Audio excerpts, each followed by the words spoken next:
胡萝卜、五花肉、海米。好，第一步我们先和这个蒸饺皮儿。对，先烫面。今天这第一步啊，我们要先把这个面给大家和一下。这个是烫面还是说冷水面还是温水面？这个是温水面团。温水面团。哎，好，那咱就来一点水倒进去，温水。这个温水调这个面跟这个烫面和这个凉水调面会有不一样吗？不一样。对，这个温水面团吧，我们一开始先用100度的水先烫一部分啊。一般的烫一半就可以，烫一半。对，然后我们剩下的是冷水，就是它既有那种烫面的筋，又有冷水面的暄，对，就是暄筋，暄筋，筋暄筋暄的，两者相得益彰，就是相得益彰。好，这时候就调这个凉水的了，凉水，凉的再加上热的，这就叫做什么？叫做温水面团。对，我一直以为，我只听说过苦瓜是君子菜，就是它虽说苦，但是别的食材跟它搭不会苦。对，这是苦瓜的一个特点。虽然它味很苦，但是你和别的食材搭配不会串味儿。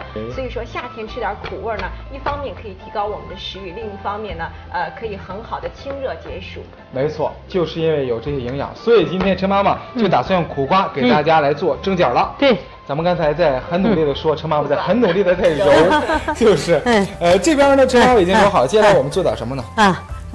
拌馅。这边给陈妈妈呢这个猪肉馅呢放进去，然后这边陈妈妈还准备了一些粉丝，也要加进去。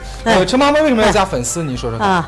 粉丝吧，我们特别是蒸菜，我们像我们家里面做都愿意包的时候加点粉丝，就是调口味儿。没错，我觉得有它有口感，比较爽滑一些，就是吃起来时候还能吃到 Q 弹的东西，对吧？一般的粉丝我们都是当做一个小配料，因为这个粉丝呢，它主要是含淀粉类比较多一些，但是呢，粉丝含有铝，在加工的过程当中它含有铝元素，因为铝元素呢对大脑和智力的发育不好，所以粉丝不能多。对，它只能作为一个配料来用。对，这边呢来一点盐，我们要开始调加一点盐，加4颗就可以。4颗就是说看大家自己的胃口。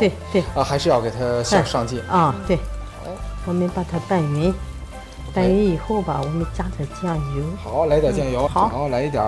少倒一点就可以。好，不要太多。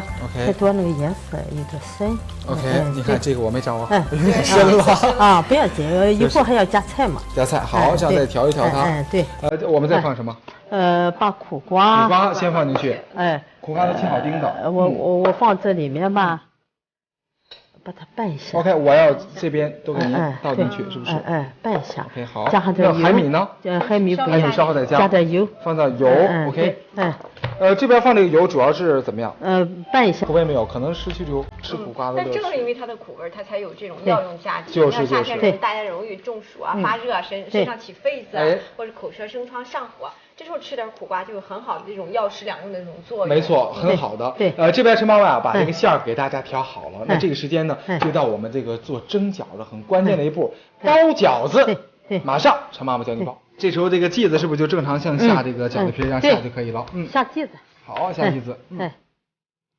这个工具倒挺方便的，免得你用手这样子再给它掰开再搓了。对，好，一会儿做蒸饺，咱这个蒸饺馅挺特别的哈，苦瓜蒸饺，我希望它吃到是嘴中的时候不至于太苦。好，这时候要擀这个皮儿要比平时的饺子皮儿厚一点，是吧？稍微大一点。大一点的饺子皮儿。对。好。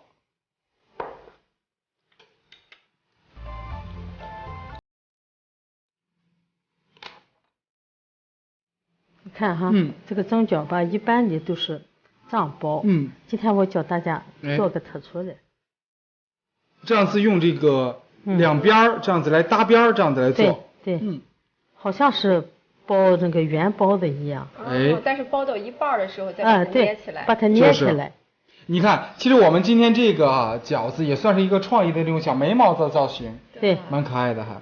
一开始以为像包个小笼包。对。这样就可以。好，这样比较方便做起来。然后呢，再接着一个一个的包起来。那我们这个蒸饺如果蒸的话，需要蒸多长时间呢？陈妈？这个10分钟。10分钟就行。那我们这边就包着，一会儿呢把它都放进笼屉里面蒸上10分钟，好吃的蒸饺蒸的吃到了。我倒想说，这个饺子出来之后，会不会出来像陈妈妈说的那种，又有那个烫面的筋性，又有那个凉水面的鲜呢？一会儿尝尝就知道。将蒸饺包好后，放入蒸锅蒸至15分钟就可以品尝了。这个时间我们一起呢打开锅盖，看看我们这哇热气腾腾的蒸饺怎么样？哇，我能感觉到今天这饺子肯定好吃，因为外面那种露珠已经在我们的表面已经挂好了，是不是？来，赶快把它盛出来哦，热气腾腾的，怎么样？老金老师有没有馋到你？